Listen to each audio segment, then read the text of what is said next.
नमस्कार, मेरा नाम प्रशांत है और आप देखना शुरू कर चुके हैं डेली लाइन का डेली डिस्कशन शो। और डेली डिस्कशन शो में चर्चा लोकसभा चुनाव को लेकर के उत्तर प्रदेश में कांग्रेस के स्टैंड की। कांग्रेस ने कल अपने उम्मीदवारों की दूसरी सूची जारी कर दी है। उसमें राजस्थान का जिक्र है, मध्य प्रदेश का जिक्र है, गुजरात का जिक्र है और इसके अलावा एक दो और जगहों का जिक्र है। लेकिन सवाल यह है, उत्तर प्रदेश का जिक्र नहीं है, उत्तर प्रदेश के उम्मीदवारों की घोषणा नहीं है। वो भी तब जब समाजवादी पार्टी से सीट शेयरिंग को लेकर के काफी उठापटक मची थी। 17 सीटों को लेकर के ये कहा जा रहा था कि पर्याप्त नहीं है सीटें, या जिन सीटों पर कांग्रेस लड़ना चाह रही है वो सीटें नहीं मिल रही हैं। बहुत सारी दिक्कतें थीं। अब सब कुछ हो गया और लेकिन कांग्रेस जो है अभी तक अपने कैंडिडेट को फाइनल नहीं कर पा रही, ऐसी चर्चा हो रही है। और फाइनल अगर हो गए होते तो जाहिर सी बात है कि लिस्ट आ गई होती, क्योंकि उम्मीदवारों को भी तो चाहिए चुनाव की तैयारी करने का वक्त। इसी पर चर्चा करेंगे और समझने की कोशिश करेंगे कि आखिर कांग्रेस के भीतर उत्तर प्रदेश को लेकर के क्या चल रहा है। हमारे सहयोगी अभिषेक पांडे जी हमारे साथ मौजूद हैं। अभिषेक जी, बहुत बहुत स्वागत है आपका एक नए डिस्कशन में। एक सूची पहले आई थी और एक सूची कल आई कांग्रेस की। उत्तर प्रदेश को छोड़ करके मुझे लग रहा है सारी प्राथमिकताएं हैं कांग्रेस में, यूपी प्राथमिकता में नहीं है, या फिर यूपी को लेकर के कोई खास रणनीति बन रही है। दो ही बातें हो सकती हैं, क्या लग रहा है? देखिए, दोनों ही बातें हैं। इनफैक्ट खास रणनीति बनाई जा रही है और इसीलिए इतना देर किया जा रहा है। दूसरा, प्राथमिकताओं में नहीं है, क्योंकि अगर प्राथमिकताओं में होता तो ये काम बहुत पहले होना चाहिए था। अभी जो किया जा रहा है, 80 लोकसभा सीटें हैं, पूरा गांधी परिवार की पूरी राजनीति उत्तर प्रदेश से रही है, लेकिन उत्तर प्रदेश फोकस में नहीं रहा। उनके यात्राएं निकाल रहे हैं, तमाम कार्यक्रम कर रहे हैं, लेकिन यूपी नहीं आ रहे हैं, तो प्राथमिकताओं में नहीं रहा है। अब जब गठबंधन हो गया है, 17 सीटें हाथ में आ गई हैं, तो कुछ प्राथमिकताएं दिखी हैं और उसी का नतीजा यह है कि लेट लतीफी हो रही है। अंदर खाने की खबर यह है कि 17 सीटों पर जिताऊ प्रत्याशियों की तलाश की जा रही है। आपको याद होगा 2022 के विधानसभा चुनाव में कांग्रेस को प्रत्याशी नहीं मिल रहे थे उत्तर प्रदेश में, जब प्रियंका गांधी ने पूरी कमान अपने हाथों में ली हुई थी, लड़की हूं, लड़ सकती हूं कैंपेन के साथ, प्रत्याशी नहीं मिल रहे थे। तो इस बार 17 सीटों पर जिताऊ प्रत्याशी मिले, जिनको मार्जिनली अच्छे वोट मिले। साथ ही साथ रायबरेली और अमेठी, इसका जिक्र करना जरूरी है। सोनिया गांधी चुनाव नहीं लड़ रही है। अमेठी से राहुल गांधी का अभी तक कोई नाम नहीं आया, वाई नॉट से इनका नाम आ चुका है पहली सूची में।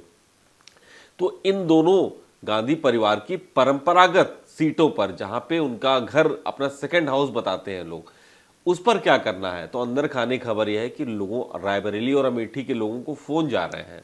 अच्छा, एक सर्वे किया जा रहा है कि क्या अगर गांधी परिवार से अलग किसी को यहां पर प्रत्याशी बनाया जाए तो जीतने की चांसेस कितने हैं। हालांकि पार्टी इसको एंडोर्स नहीं कर रही है, सर्वे हर पार्टी, बीजेपी भी अपना कराती है कैंडिडेट्स के बारे में, कांग्रेस भी करा रही है, इंडिपेंडेंट एजेंसीज भी करती हैं। लेकिन इन दो, रायबरेली और अमेठी के लिए अगर ये सोच है कांग्रेस की, तो समझिए चौंकाने वाला है। क्योंकि आप अपने होम टर्फ पे अगर आप कॉन्फिडेंट नहीं है, तो बाकी 17 सीटों पर आप कहां कॉन्फिडेंस से चुनाव। और आप मांग क्यों रहे थे फिर 17 सीटें, जब आपका भरोसा अमेठी और रायबरेली पर पुख्ता नहीं हो पा रहा है, तो बाकी की 17 सीटें कौन है? अभिषेक भाई, मुझे एक बात समझाइए। चलिए 2 सीटें आप माइनस कर दीजिए, जो 15 सीटें हैं उनके लिए कैंडिडेट सिलेक्शन का क्या इनका मतलब, मैं समझ नहीं पा रहा हूं भाई। आपका वोट शेयर है नहीं, आप 17 सीटों पर चुनाव लड़ने जा रहे हो, ठीक है, आपके पास समाजवादी पार्टी गठबंधन में है आपके साथ में, लेकिन आप ये भी तो देखो कि आपके पास समय नहीं है करने के लिए। भाई अमेठी और रायबरेली की आप बात कर रहे हो, ठीक है, अमेठी में आप मान लीजिए, अगर आप ये डिस्कशन कर रहे हैं, आपके दिमाग में अगर ये चल रहा है कि क्या गांधी परिवार के व्यक्ति को उतारा जाए या किसी बाहरी व्यक्ति को उतारा जाए, तो ये तो मतलब हुआ कि भाई आपकी बनी बनाई एक पिच है, आपका अपना खुद का ग्राउंड है और वहां पर किसी दूसरे को आपने न्योता दे दिया कि लीजिए भाई साहब, ये मेरा घर है, आप चाबी ले लीजिए। अपने पे भरोसा नहीं है। इसको यूं कहा जाए कि राहुल गांधी जी का नाम पहली सूची में वाई नॉट से था, वहां भी सीपीआई का कैंडिडेट लड़ रहा है, यानी गठबंधन वहां भी नहीं है। तो आपको अमेठी से, जो आपका होम टर्फ रहा है सालों साल, आपके परिवार की एक विरासत रही है, वहां से लड़ने में क्या दिक्कत है? क्यों इंतजार किया जा रहा है? सवाल तो ये उठ रहा है ना भाई, पहली सूची में अमेठी तो अनकंडीशनली आपके खाते में आनी चाहिए, आपको लड़ना चाहिए, जीत हार तो लगी रहती है। अभी तक इस पे क्या सोच चल रहा है और रायबरेली को लेकर के क्या है अभी क्या तक ये clear मंथन मनोज पांडे के इधर उधर होने के बाद कुछ बदला हुआ हो सकता है? आपको क्या लगता है? देखिए इसके दो क्योंकि वो चीजें बड़े चेहरे हैं वहां पर समाजवादी पार्टी के। 19 में जिस तरह हार हुई राहुल जी की अमेठी से, उसके बाद उन्होंने 22 में एक बार समय दिया और अभी यात्रा जब उनकी गुजरी है तो कुछ घंटे उन्होंने दिए, उन्होंने समय ही नहीं दिया। और वहां पर उनके जो लोग हैं धीरे धीरे करके अलग होते चले गए, कांग्रेस का जो अपना एक वर्चस्व था कमजोर हो गया। तो ये उनके अंदर भी इस बात की शक है, शंका है कि यहाँ पर कमजोर है, यहाँ से उतने कॉन्फिडेंट नहीं है कि हम जीत सकते हैं। तो मुझे लगता है ये वजह है कि अमेठी अभी प्रायोरिटी में उतना नहीं रह गया, इसीलिए फोन जा रहा है, सर्वे किया जा रहा है, इंतजार किया जा रहा है, wait for a right time, इस तरीके की बातों को देखा जा रहा है। लेकिन ये बात सही है कि रायबरेली और अमेठी अगर यहाँ पर कांग्रेस परिवार का कोई चुनाव नहीं लड़ता है स्वयं, तो ये मान के चला जाएगा कि आपने वॉक ओवर दे दिया है। हम कई बार इस बात का जिक्र कर चुके हैं अभिषेक जी,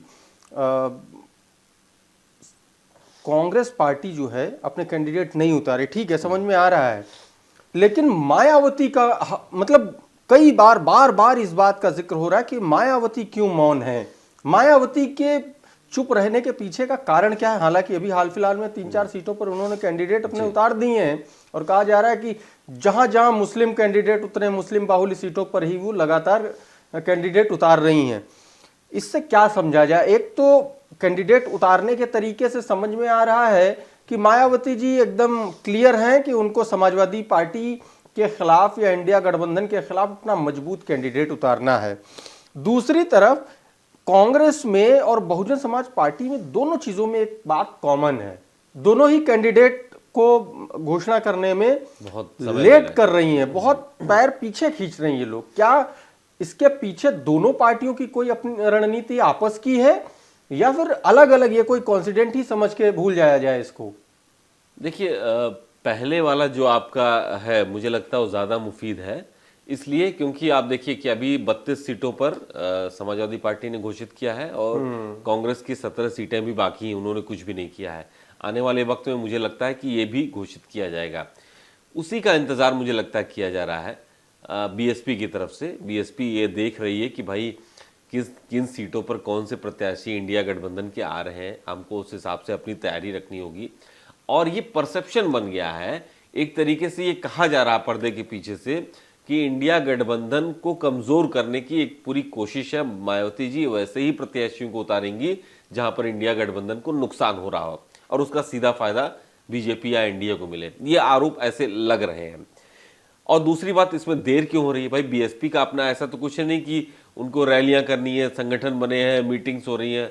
बीएसपी तो एक अलग संरचना वाली पार्टी है, वो टिकट दिया, प्रचार किया, जीते तो जीते, हारे तो हारे, कुछ ऐसा नहीं जैसे कि दूसरी पार्टियों का कल्चर है। तो उनको इस बात का डर नहीं है कि देर हो रहा है, समय कम बचा है, प्रत्याशियों को तैयारी करनी है, वहां पर मुझे लगता है इसकी संभावना कम रहती है।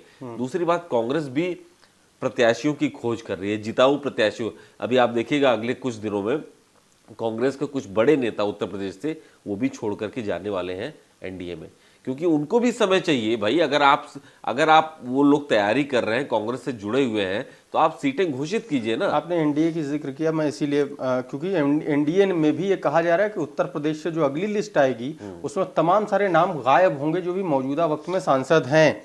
क्या कांग्रेस इसका भी इंतजार कर रही है कि जो भारतीय जनता पार्टी का बागी होगा हम किसी तरीके से उसको अपने पाले में लेकर के अपने हिसाब से चुनाव लड़वाएं? देखिए जिताऊ प्रत्याशी, यस देखिए जिताऊ प्रत्याशी हर पार्टी की प्राथमिकता है। बीजेपी ने जिताऊ कैंडिडेट्स के नाम पे अपने सारे बैरियर्स को किनारे कर दिया, नियमों को किनारे कर दिया, एज फैक्टर किनारे कर दिया, पॉपुलैरिटी को किनारे कर दिया, अगर किसी पे दाग है तो आंखें बंद कर ली अपनी।